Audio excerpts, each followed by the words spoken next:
Muy bien, buenas tardes. Quiero que me acompañen para esta primera parte. Vamos a leer una porción de las Escrituras que se encuentra en el Evangelio según Juan. Evangelio según Juan, el capítulo 4. Vamos a leer los 10 primeros versículos. Juan, capítulo 4, versículo 1 al 10. Vamos a ver entonces qué nos dice el pasaje. Versículo 1 de Juan 4 dice así: Cuando pues el Señor entendió que los fariseos habían oído decir: Jesús hace y bautiza más discípulos que Juan, aunque Jesús no bautizaba, sino sus discípulos, salió de Judea y se fue otra vez a Galilea. Y le era necesario pasar por Samaria. Vino pues a una ciudad de Samaria llamada Sicar, junto a la heredad que Jacob dio a su hijo José. Y estaba allí el pozo de Jacob. Entonces Jesús, cansado del camino, se sentó así, junto al pozo. Era como la hora sexta.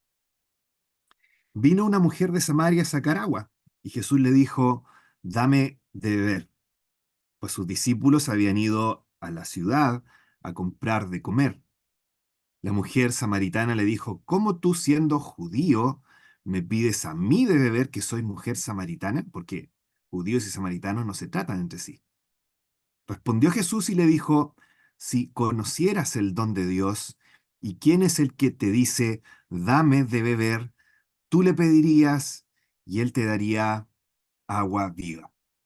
Vamos a leer de nuevo este último versículo porque es el párrafo en el que quiero que nos detengamos y desarrollemos en estos minutos que tenemos por delante.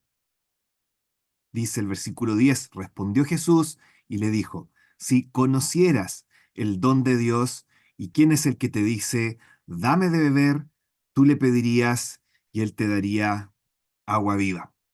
Aquí quiero que nos quedemos en este versículo. Quiero que veamos tres cosas a la luz de esta frase. La primera tiene que ver con esta idea de conocer.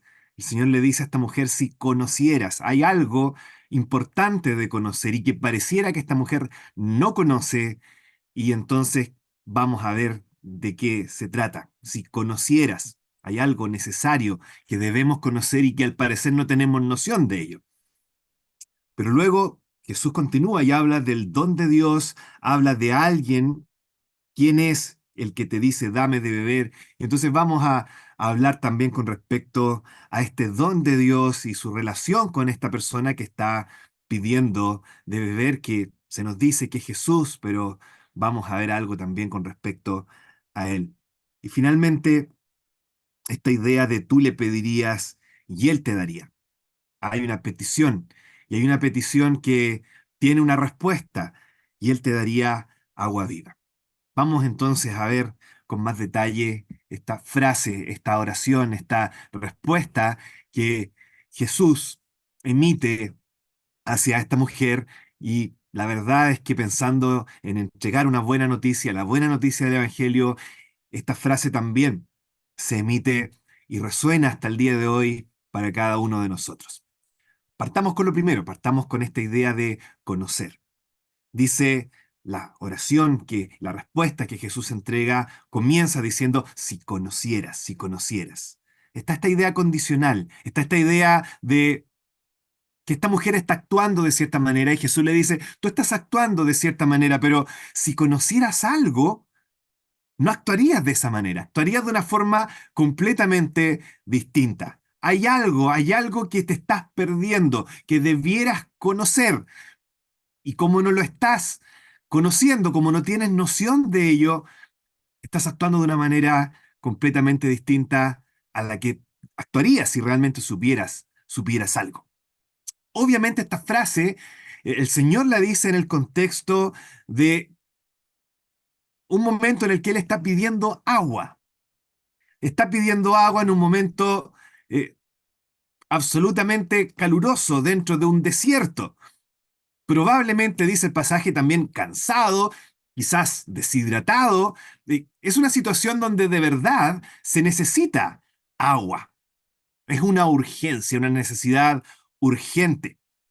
Y sin embargo, el Señor le dice, si conocieras, no te preocuparías por el agua, te preocuparías por otra cosa.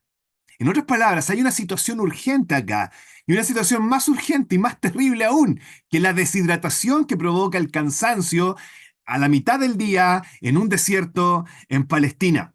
Hay una situación que te está afectando que es incluso más urgente que esto y que no afecta solamente a la mujer, sino también a cada uno de los seres humanos que hemos vivido en esta tierra, incluyéndote tú y yo. El problema es que no lo conocemos. Si conocieras, actuarías de una forma distinta, pero no lo conocemos. ¿Cuál es esta situación? Esta situación que es urgente y que no tenemos noción de ella. Las escrituras son claras en mostrarnos cuál es esa condición en la que se encontraba esta mujer y en la que nos encontramos también cada uno de nosotros. Puesto de manera simple, Pablo más adelante les escribe a unos hermanos y les dice, ustedes en otro tiempo estaban muertos. Esa es la situación urgente. Estamos muertos y dice, muertos en nuestros delitos y pecados. En otras palabras, hay una condición llamada pecado o transgresión que nos tiene en una condición de muerte, una condición incapaz de poder movernos, responder y que al contrario nos lleva a corrompernos cada vez más. Y como todos sabemos, la corrupción y la podredumbre no producen un olor muy grato. Y entonces las escrituras también nos dicen en otro pasaje, a través de un profeta llamado Isaías, que todo lo que hacemos, incluso lo bueno que hacemos, delante de Dios huele como un trapo lleno de podredumbre, de suciedad, trapos de inmundicia, lo llama el profeta. Todas tus justicias, todas tus rectitudes, todas tus cosas buenas y rectas que pudieras imaginar delante de Dios por esta condición en la que estamos de muerte y de podredumbre, son para Él como un trapo sucio, inmundo, lleno de excremento. Esa es la idea probablemente en ese pasaje. Ofendemos a Dios con cada segundo de nuestras vidas, indiferentes y rebeldes a la persona que nos ha creado y que nos sostiene con vida a cada minuto, rumbo al infierno. Esa es nuestra condición, pero no la conocemos. No tenemos noción de ella, no nos damos cuenta de lo grave de nuestra situación y la Biblia es clara en mostrarnos por qué esto es así. En otro pasaje, el apóstol Pablo dice que esto es así porque Satanás, el Dios de este siglo, ha cegado nuestro entendimiento, ha cegado, estamos ciegos a nuestra propia condición porque hay alguien que nos tiene cautivos y ciegos ante esta misma condición. No nos sentimos mal, por lo tanto, no creemos que estemos tan mal. Y cuando se nos menciona todo lo que tenga que ver con Dios o con volver a Dios o con vivir una vida donde tengamos a Dios presente, creemos que es simplemente otro asunto aburrido más que nos habla de religión y que la verdad es que para algunos podrá ser un poco más entretenido, para mí, es lo mío, y la verdad es que no me preocupo más por ello si conocieras. No conocemos, no tenemos noción, somos indiferentes al Dios que nos ha creado, somos indiferentes a la vida que debiéramos vivir a la luz de Él, no tenemos idea de lo urgente de nuestra condición. Y esto se manifiesta efectivamente en nuestras vidas. Si conocieras, dice el Señor a la mujer, si conocieras, nos dice también a nosotros, realmente cuál es tu condición, no te preocuparían ciertas cosas que a veces nos preocupan cuando vamos a la iglesia, ¿verdad? No nos preocuparíamos de hablar cosas clichés de religión cuando se nos habla acerca de nuestra condición perdida. No nos pondríamos a divagar acerca de si los cavernícolas en cierto lugar realmente existieron o si aquellas personas que jamás han escuchado el Evangelio realmente se irán al infierno. No nos meteríamos en esos temas tan rápido si realmente conociéramos cuál es nuestra condición de peligro en la que estamos actualmente. No nos haríamos tanto de rogar con respecto a si esta iglesia me gusta más o esta iglesia me gusta menos, si me miraron lindo, me miraron feo, si me saludaron o si no me saludaron. Si realmente conociéramos nuestra condición, no sería esa nuestra actitud. Correríamos a aferrarnos a Cristo independiente de todas estas cosas, pero no la conocemos. No conocemos nuestra condición, no nos damos cuenta de lo urgente que es nuestra condición. Y saben, Jesús mismo en este pasaje nos enseña esta verdad vital a través de la experiencia de su propia vida. Fíjense que él le está pidiendo agua a Jesús en estos versículos. Y piensen en la condición cultural que se vivía en ese tiempo también. En primer lugar, estamos hablando de un hombre que le pide agua a una mujer en una cultura completamente patriarcal, donde un hombre no le hablaría directamente a una mujer porque sería absolutamente mal visto y sería rebajarse a hablarle a una mujer. Hay una tremenda barrera ahí patriarcal que simplemente es pasada de largo en esta petición de Jesús hacia esta mujer. No solo eso, sino que se nos dice que es un judío, la misma mujer lo dice, ¿cómo tú siendo judío me pides a mí que soy samaritana? Y luego el escritor agrega un paréntesis para que entendamos, judíos y samaritanos no se trataban entre sí. Había una tremenda rivalidad racial en ese punto donde históricamente habían existido disputas y contiendas entre ambos grupos étnicos y por lo tanto que un judío pidiera algo a un samaritano era absolutamente impensado en ese tiempo por la misma historia. Pero aquí está Jesús, un judío de sexo masculino, pidiendo agua a una mujer samaritana. ¿Qué quiere decir esto? ¿Qué significa esto? ¿Qué significa esto? Es que cuando tenemos la sensación profunda de que necesitamos algo, no nos vamos a preocupar tanto de las barreras y dificultades que hayan y haremos lo que sea por obtener eso que nos surge tener. Cuando realmente necesitamos con urgencia algo, no nos van a importar tanto las barreras que pudieran existir entre medio, las pasaremos y haremos lo que sea por cruzarlas para obtener aquello que realmente necesitamos tener, para satisfacer esa necesidad. Y la pregunta entonces es, ¿cuál es tu barrera? ¿Cuál es tu barrera para no recibir el Evangelio? Jesús acá dice, si supieras, si realmente supieras cuál es tu condición, quizás esas barreras, yo no las sé, tú las conoces, pero quizás esas barreras no serían tan importantes como actualmente tú crees que son. La condición es una situación de necesidad urgente. Somos pecadores, podridos en nuestro pecado, rumbo a la condenación, que necesitamos con urgencia recibir algo de parte de Dios. Si conocieras esto, realmente actuarías de una forma distinta. Eso es lo primero que nos muestra este pasaje. Pero luego continúa y nos habla acerca de este don de Dios y dice, ¿quién es el que te dice, dame de beber? Y la pregunta es, ¿qué es este don de Dios? ¿De qué se trata este regalo de Dios? Y la respuesta que nos entrega el resto del Evangelio según Juan es que el don de Dios o el regalo de Dios es nada menos que la persona que luego dice, dame de beber. Son la misma cosa. El don de Dios y quien dice, dame de beber, que es Jesús, son la misma persona.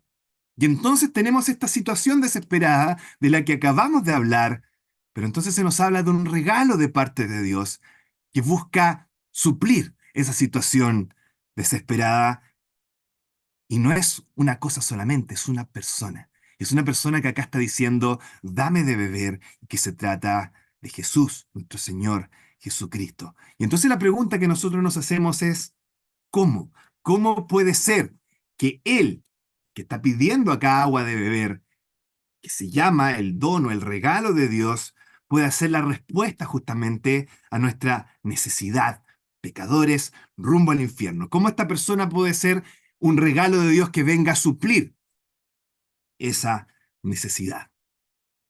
Eso es lo que vamos a intentar responder en estos minutos que nos quedan para esta segunda parte de esta oración.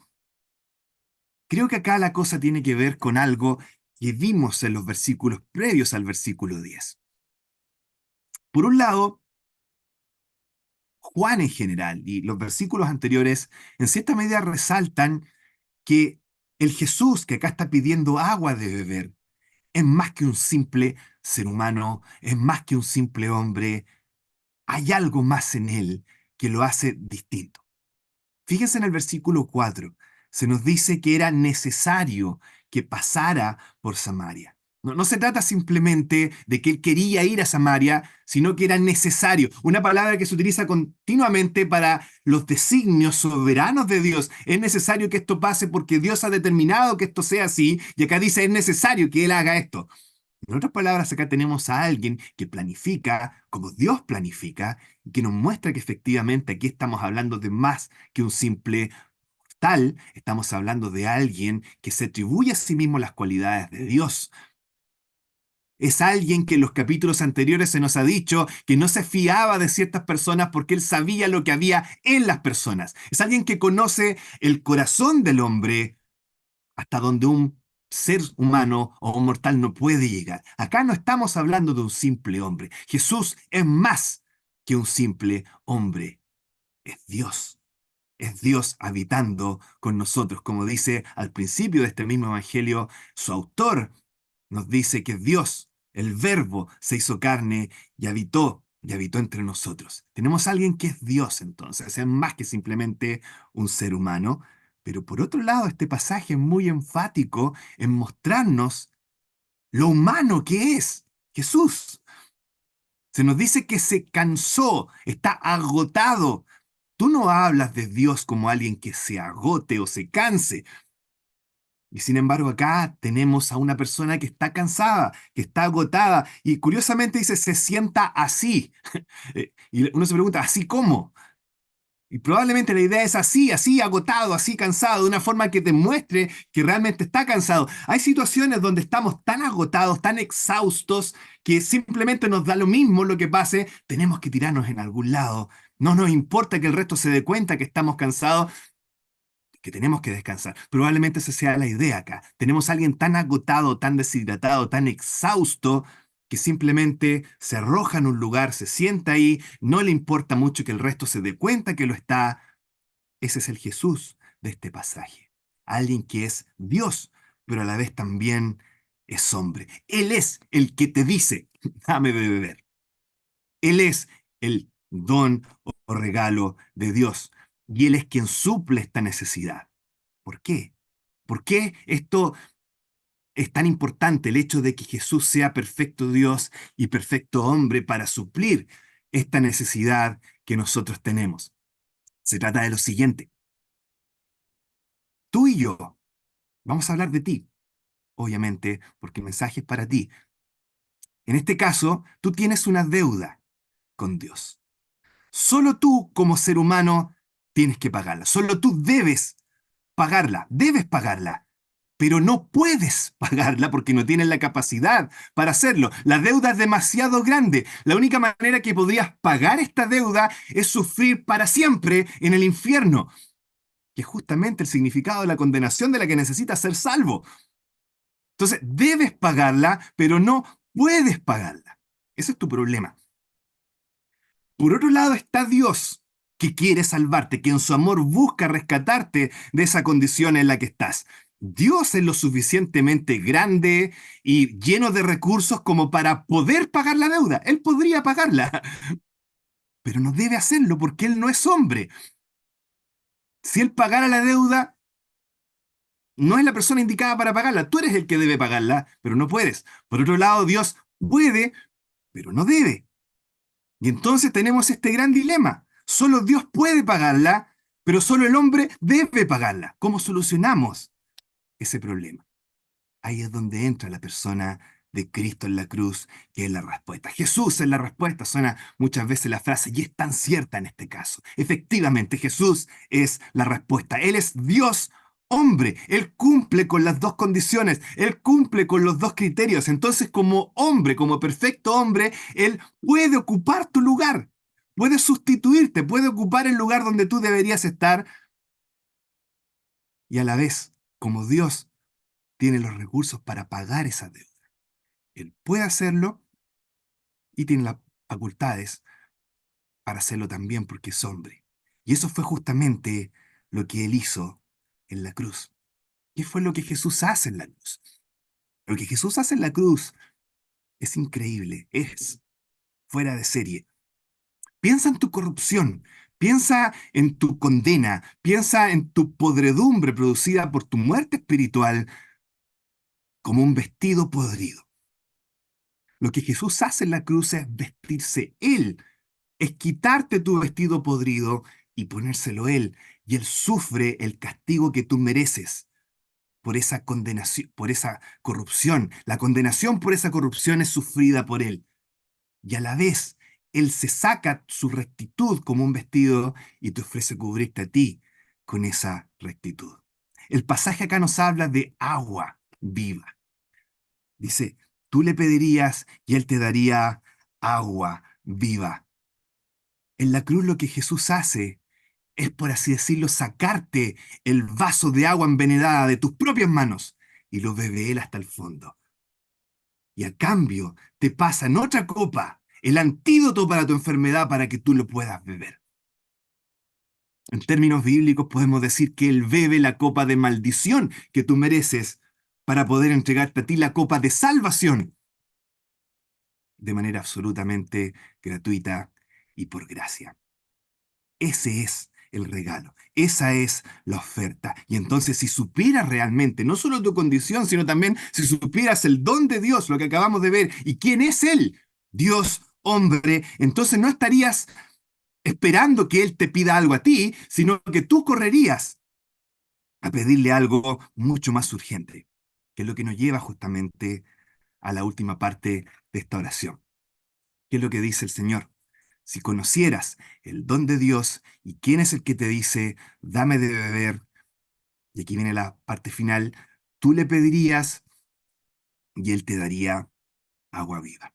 Si conocieras tu condición, si conocieras quién es realmente Cristo, conocer tu condición, realmente estar conscientes de esa condición en la que estás y de quién es Cristo, te va a llevar a tomar cierta acción, te va a llevar a moverte hacia cierta acción. Esta condición urgente, en otras palabras, requiere una acción de tu parte.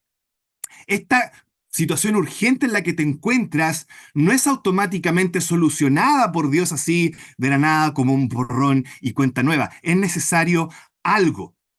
¿Qué es lo que es necesario? Pedir. Eso es lo que está diciendo el pasaje.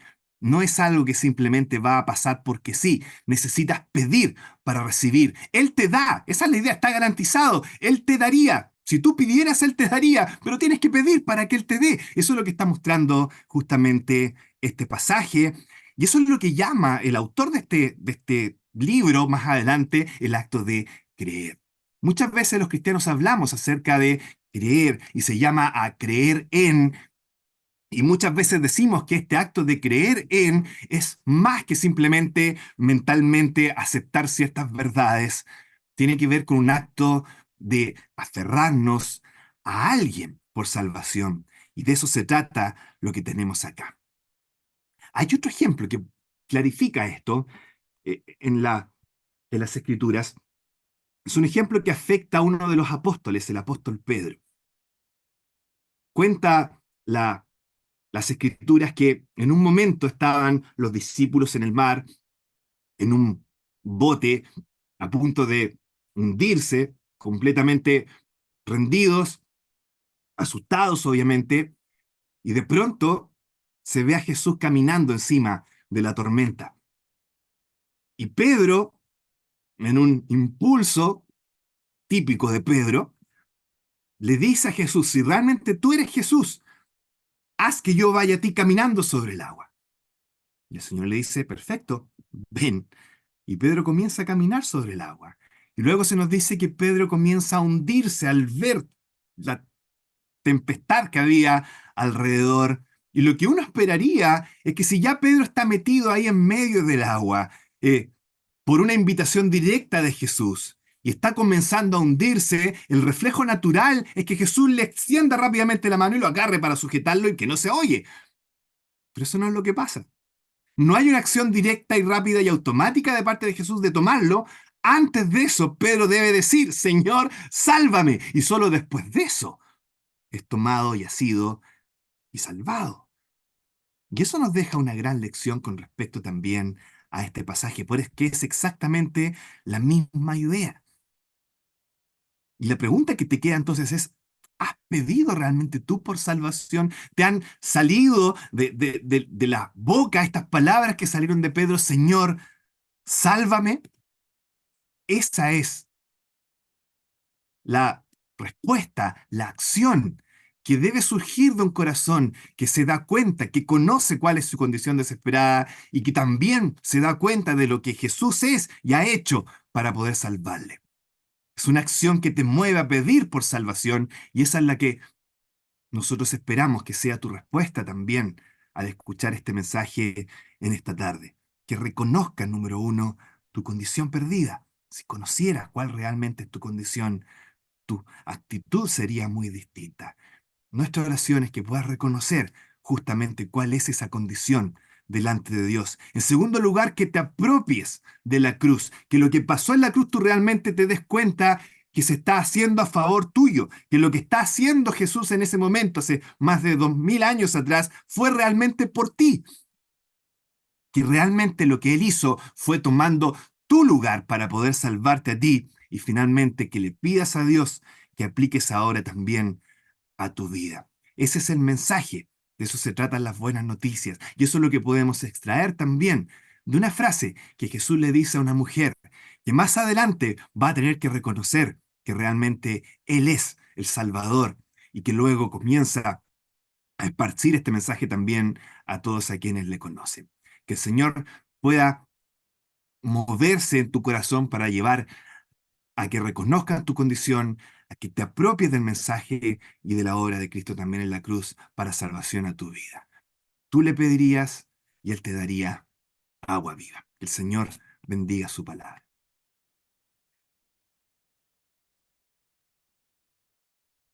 Muy bien, muchas gracias. Damos a nuestro hermano Luis, quien nos ha presentado el Evangelio con claridad, con nitidez. A veces me queda la sensación de que algunos, y yo lo hice en tiempo pasado, el día en que tuviera que presentarme delante de Dios, porque le aviso que va a tener que usted y yo presentarnos delante de Dios, aunque usted no crea en Dios. Eh, ¿qué, ¿Qué le iba a decir al Señor cuando me dijera, ¿creíste en mi hijo?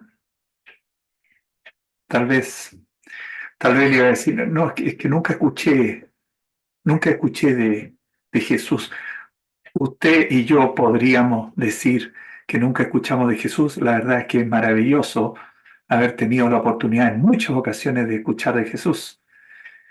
Y hoy día estamos escuchando de Jesús. Una vez más, no es una religión lo que nosotros pregonamos. Pregonamos a Cristo, Cristo crucificado, Cristo eh, victorioso de la muerte. Eso es lo que presentamos el día de hoy. Vamos a ir a una segunda parte eh, para, para completar este mensaje. Quiero que me acompañen, voy a compartir un trocito de la escritura. Vamos a compartir por acá. Eh, por aquí estamos. Vamos a compartir con un trozo de la escritura. Aquí estamos.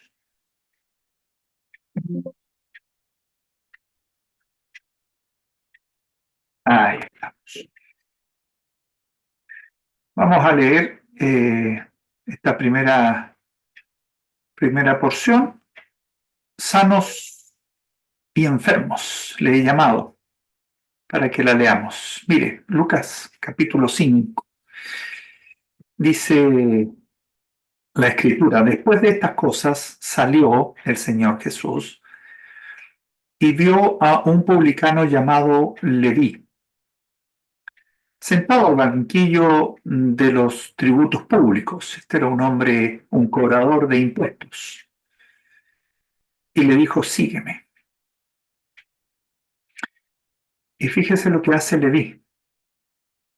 y dejándolo todo, se levantó y le siguió.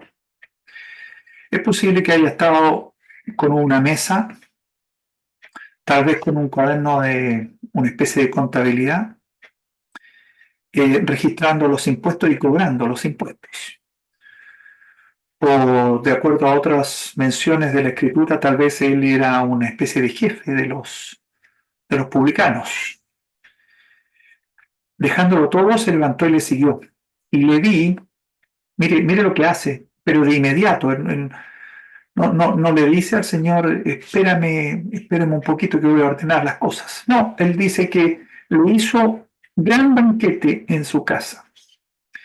Y había mucha compañía de publicanos, había muchos publicanos ahí, de los que seguramente trabajaban con Leví o para Leví, y de otros que estaban a la mesa con ellos. Y los escribas y los fariseos religiosos de la época, estos no eran publicanos, eran los religiosos, eran los buenos, por decirlo así, murmuraban contra los discípulos, diciendo, ¿por qué coméis y bebéis con publicanos y pecadores? ¿Por qué hacen esto ustedes? Respondiendo Jesús, les dijo, los que están sanos no tienen necesidad de médico, sino los enfermos. No he venido a llamar a justos, sino a pecadores al arrepentimiento. Es un pasaje que nos habla a todos, absolutamente a todos. Los que están sanos no tienen necesidad de médicos, sino los enfermos. Una gran verdad, por supuesto. No he venido a llamar a justos, sino a pecadores. Fíjese que si hay algo que parece que nos cuesta mucho más a los hombres que a las mujeres ir al médico. ¿Ya? Los hombres como que nos negamos, como que tiene que molestarnos mucho, o definitivamente tenemos que estar en una crisis de salud como para que partamos al médico, no somos muy preventivos, que digamos. Las mujeres mucho más ordenadas, mucho más disciplinadas, mínimo una vez al año va a un chequeo, un control preventivo, porque tiene más conciencia de que podría su cuerpo tener alguna dificultad, sobre todo aquellas que son más escondidas, esas que no dan síntomas. Los hombres no tenemos tanta esa conciencia. Algunos sí, me imagino, sí, pero creo que una gran mayoría somos más de la línea de que si no sentimos nada y además nos creemos jóvenes, joviales para siempre, entonces no vamos al médico de manera preventiva, no es tan común. De alguna manera creemos que estamos sanos siempre y no tenemos enfermedades. Y vivimos convencidos así hasta que caemos desplomados y resulta que la enfermedad que teníamos ya es tarde. En muchos casos ya es tarde, ya no tiene vuelta. Eso es terrible. Eso es terrible. Bueno, el Señor acá llama a Leví, un hombre considerado casi un traidor, un hombre considerado un pecador empedernido porque es un ladrón, porque no solo cobra impuestos, él, su forma de ganar dinero era cobrar una sobretasa en muchos casos. En vez de cobrar 3%, cobraba 5%. O derechamente cobraba lo que tenía que cobrar, pero se recortaba mucha cantidad. No, seguramente no era el trato que había con los romanos para quien él trabajaba. Así que eran hombres acaudalados, eran hombres de dinero, eran hombres de muchos recursos económicos y por lo tanto eran considerados traidores, ladrones, pecadores y que seguramente la ira de Dios estaba sobre ellos. Entonces, aquí viene una primera gran lección y esta primera gran lección que vamos a analizar hoy es más bien para el pueblo creyente, para usted y yo, hermana, hermano, para nosotros. Fíjese que el Señor vio a este pecador empedernido, traidor, que nadie lo puede ver, que los odian, sus hermanos judíos lo odian. Y usted y yo, como creyentes, vemos de pronto una persona que aparentemente está en un pecado fragante y podríamos tener la tentación de odiarlo, de aislarlo, de dejarlo a un lado. Podríamos tener esa tentación. Y el Señor le dice, sígueme. O sea, el Señor se arriesga a que ese hombre pecador, malvado, lo peor que hay en la sociedad, sea uno de ellos, lo siga, se arriesga. ¿Lo hacemos, hermana, hermano? O si vemos a alguien pecador, tratamos de que se quede lejitos. No me vaya a andar mezclando con esa persona. Ahí el Señor nos enseña, siempre el Señor nos enseña, siempre. Bueno, pero eso es para el creyente. ¿Qué hace este Leví? Leví se levanta, lo sigue, deja todo, dice que deja todo. O sea, Leví tenía alguna conciencia de que él no estaba haciendo las cosas bien. Tenía conciencia, tenía un cierto auto, un autoexamen. Él sabía que no estaba bien con sus hermanos judíos y por supuesto con Dios. Él no estaba bien. Lo deja todo, le sigue, hace un banquete. Hay otras referencias en las que se dice que él se comprometió a devolver lo que había defraudado, devolver. Y ahí estaban los religiosos. Eso eran los buenos, los buenos. Se fijan, aquí está el hombre de los malos y acá están los buenos. Y estos buenos, en vez de estar alegres de que un pecador pudiera venir a Dios, venir al Señor, ellos murmuran. ¿Cómo se mezclan con esa clase de gente? De nuevo, hermana, hermano, para nosotros puede ser ese mensaje. Con esa clase de gente tenemos que mezclarnos, pues. Un día, un creyente, una hermana o un hermano, un creyente se juntó con nosotros. Un día se juntó con nosotros. Lo peor, los pecadores, los que estábamos lejos de Dios. Un día uno se juntó con nosotros y nos habló del Señor. Nos amó y nos habló del Señor. Así que ese es nuestro lugar, pues. El lugar del creyente es buscar al que no es creyente. Es que son lo peor. Mire, no son peores que lo que éramos nosotros. No, para nada. Y el Señor nos da una lección que es algo que olvidamos muchas veces. El Señor insiste en que Él no vino a buscar a los buenos, no vino a buscar a los sanos, no vino a los que están a cuenta con Dios, vino a los que están lejos de Dios, los que están enfermos, a los que son malos.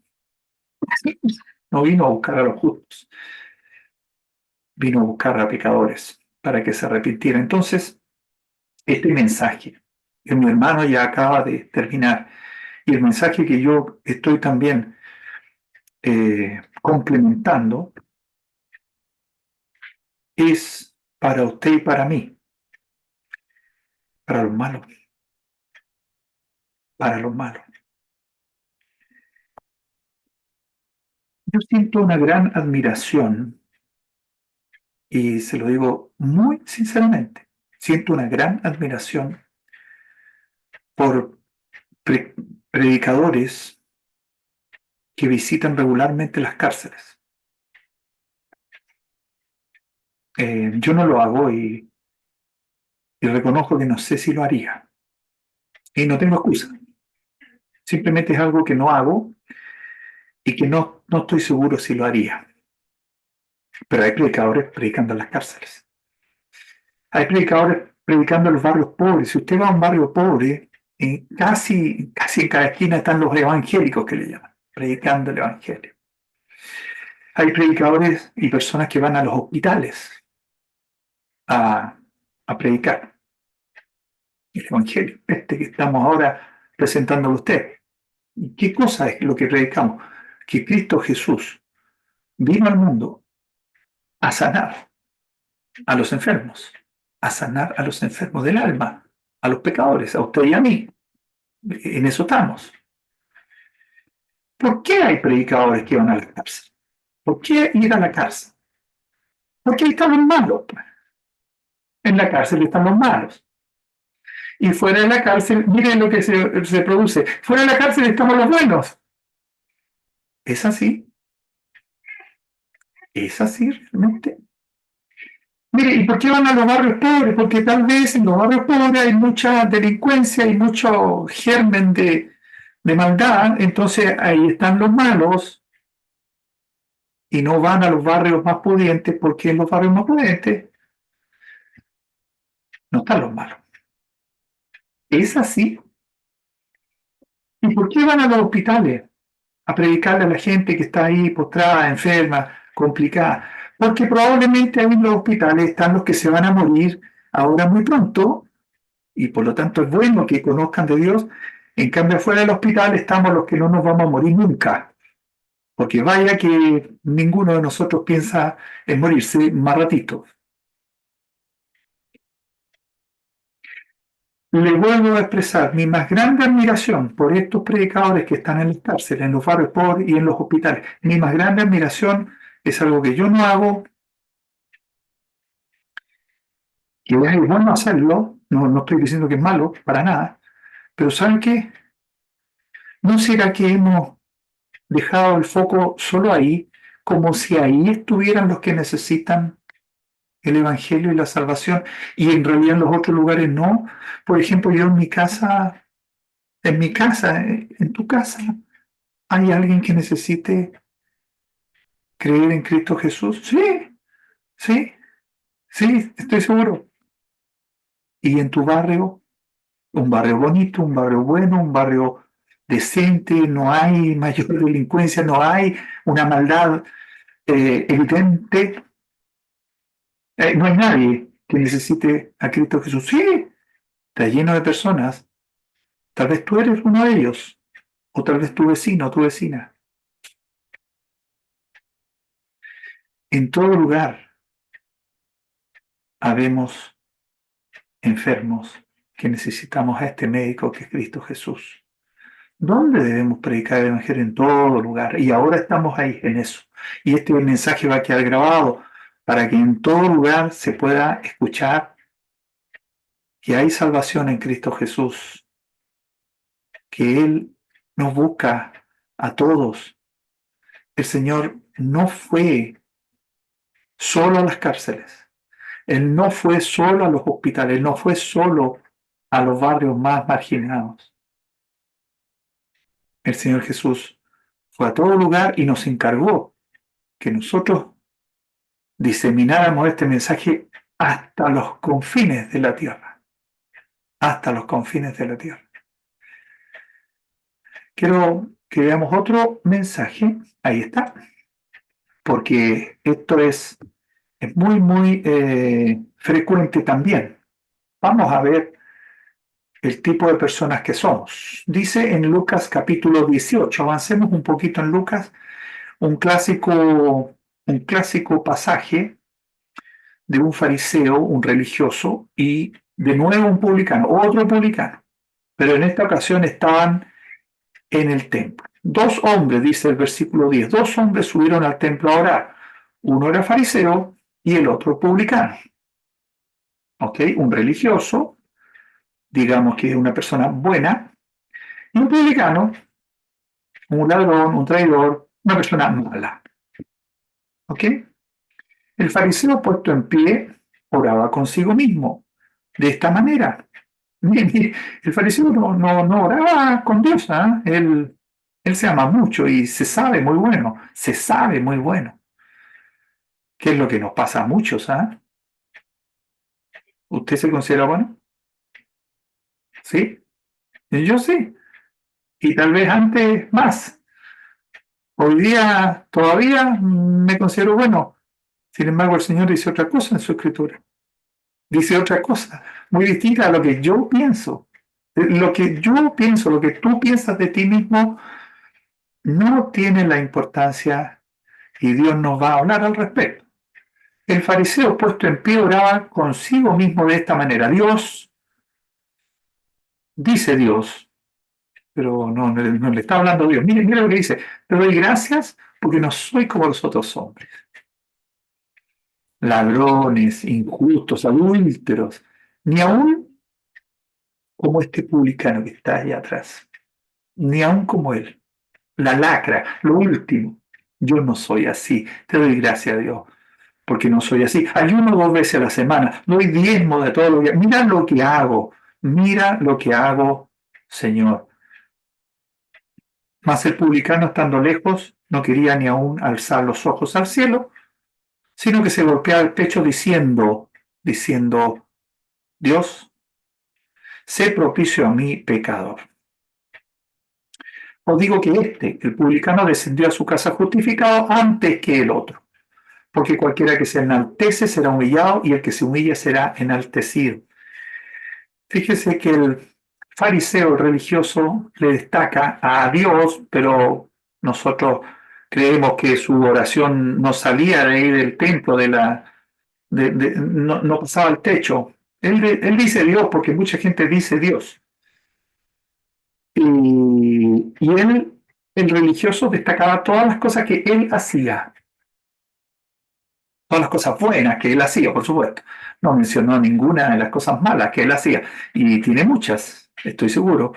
Pero él destacaba mucho que no era como los otros hombres, que no era ladrón, que no era injusto, que no era adúltero, que no era como el publicano, traidor, que ayunaba, que daba diezmos.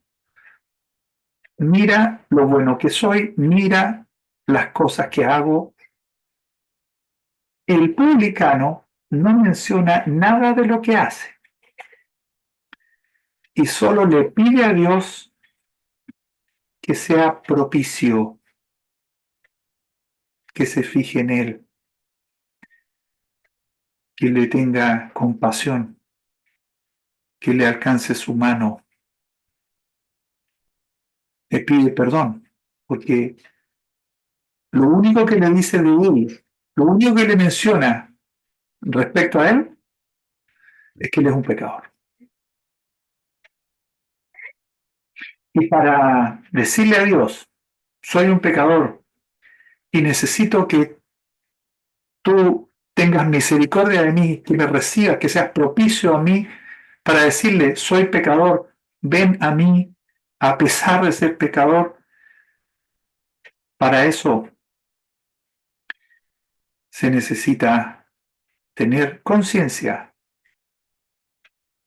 de lo que soy, de lo que tengo, de lo que he hecho y no he hecho.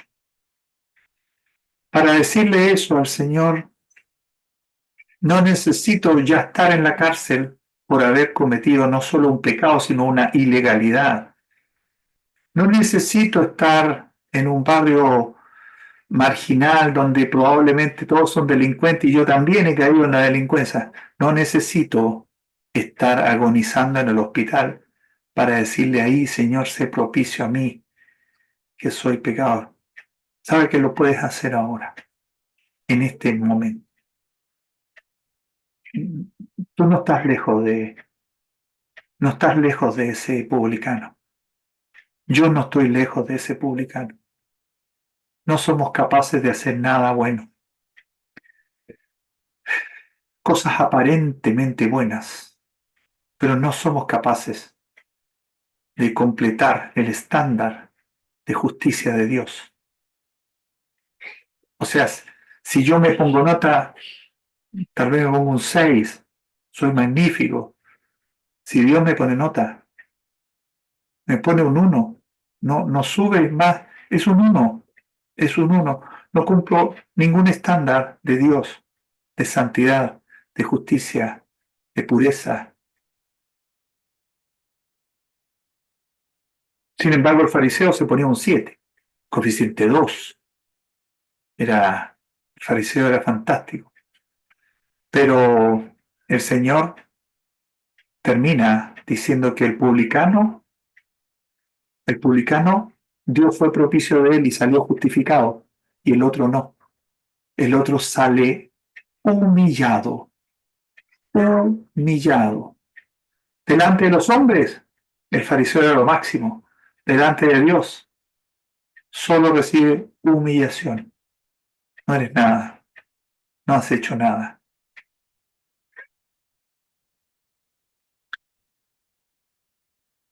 Tú y yo somos indicados por Dios como pecadores. No nos gusta, no, no nos gusta. ¿Ah? Pero eso es una verdad de Dios. No hay justo, no hay ni siquiera uno. Está relatado en muchas ocasiones. Basta leer, no sé, acabo de citar Romanos capítulo 3, pero simplemente lee los mandamientos de Dios, lee la ley de Dios, que funciona como un espejo. Primero nadie fue capaz de cumplir la ley de Dios, solo Jesús, el Cristo, fue capaz, porque él mismo es la ley. Nadie más puede cumplir la ley de Dios. Es imposible para nosotros. Somos criaturas caídas. Hemos nacido en pecado y vivimos en pecado constantemente. Y esta reunión, así como muchas otras, pretenden que tu pecado pueda ser perdonado. Y Dios quiere perdonar tu pecado y proveyó salvación para ti y para mí. Proveyó salvación. Estamos estudiando los días jueves, Primera Timoteo, capítulo 1, donde indica que Jesús vino al mundo a salvar a los pecadores. Y el propio Pablo le dice, de los cuales yo soy el primero. Si tú no te identificas, no te miras frente al espejo que es la Biblia, no te miras como un pecador, como una pecadora, tal vez no tienes pecados grandes, tal vez no tienes pecados escandalosos, tal vez no tienes pecados que además son ilegalidad y por tanto caerías preso. Tal vez no tienes ese tamaño de pecado, pero el pecado más pequeño ya te condena. El pecado de negar que Jesús es el Cristo y que Él es tu Salvador es negar el mensaje del Espíritu Santo y ese pecado te condena. El pecado de odiar a otros, el pecado de dejarlos afuera, porque según tú eres el bueno y los demás son lo peor, son los pecadores, ellos son los pecadores y tú no. Esos son pecados que te llevan. Todo pecado te lleva a la condenación y Dios hoy te ha invitado a esta reunión para que tú veas en la Escritura, leas lo que Él tiene para ti y comprendas que Jesús no es solo un profeta ni un maestro, Jesús es Emanuel, es Dios con nosotros. Jesús vino al mundo porque Dios se ha querido ocupar de tu salvación y de mi salvación, porque nosotros no somos capaces de ocuparnos por nosotros mismos. El pecado lo impide. Cristo Jesús vino y se ocupó de tu pecado y de mi pecado. ¿Quieres creer en Él? Ahí está, es tu tabla de salvación, está ahí. Tú puedes aferrarte a Él y decirle, Señor, tú eres el que me libera de esta condenación. Tú eres el que murió por mí. Tú puedes aferrarte a esta tabla de salvación o puedes seguir una semana más asumiendo que no eres tan pecador como la Biblia nos dice, que no mereces la condenación, que no es para tanto. Cuidado, la justicia de Dios y la santidad de Dios no tienen el patrón que nosotros tenemos de comparación. Tal vez muchas personas te han dicho que tú eres una buena persona, pero Dios te dice, estimada, estimado, sí, eres una muy buena persona, pero sigues siendo pecador, pecadora, y si ese pecado no está perdonado, tu destino es la condenación. Cree en el Señor Jesucristo, serás salva, serás salvo, tendrás el perdón de tus pecados, la paz y tranquilidad que solo Dios te puede dar, porque hay uno que pagó el precio en tu lugar, Cristo Jesús en la cruz. Vamos a orar para terminar esta reunión. Dios y Padre, te damos gracias una vez más. Precioso es poder escudriñar en tus escrituras y poder ver que tú te has hecho cargo de este problema que tenemos. Tú te haces cargo, Señor, en amor, tú nos das a tu Hijo. Lo terrible es que tú le castigas a Él en vez de castigarnos a nosotros. Tú vuelves tu mirada de Él en vez de volverla contra nosotros, y la justicia tuya cae sobre Él y termina entregando su vida. Ese sacrificio, esa obra magna, es lo que presentamos hoy, porque esa obra puede salvar al pecador arrepentido, al pecador que reconoce que es pecador, que está enfermo y que necesita este médico espiritual que es Cristo Jesús. Te damos gracias por darnos de tu palabra esta tarde. Te pedimos que haya un alma convertida, que haya un alma que reconoce al Señor como el Salvador, y que haya otra alma que a lo menos el día de hoy reconoce que hay pecado en su vida y que necesita este Salvador. Si da el segundo paso y además cree en Cristo Jesús, entonces, Padre Celestial, esta reunión está empezando ya a dar frutos. Es maravilloso. Te damos gracias y pedimos tu bendición. En el nombre del Señor Jesús. Amén.